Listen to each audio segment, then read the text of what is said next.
welcome back to our YouTube channel WebToTech.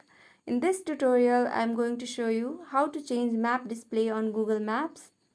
To change map display on Google Maps, firstly open the Google Maps application on your phone.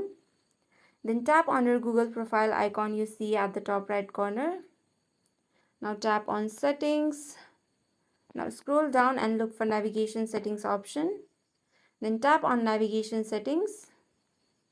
And when you scroll down here, you will find the option of Map Display. Under Map Display, you can choose the color scheme that you want to appear on your map, whether it is automatic or according to daylight or night. Similarly, you can choose the distance units that will appear on your map.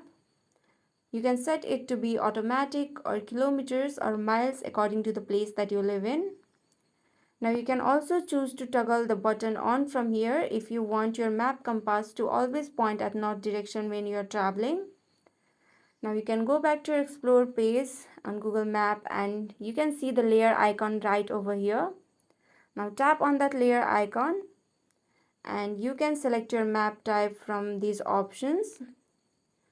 Now you can also select the details that you want to see on your map specifically from right over here. And you can see that the map display is changed. So this is how you can change map display on Google Maps. This is it for today's tutorial. I hope you guys find this video useful. For more such videos, please like, share and subscribe to our channel. And thank you for watching.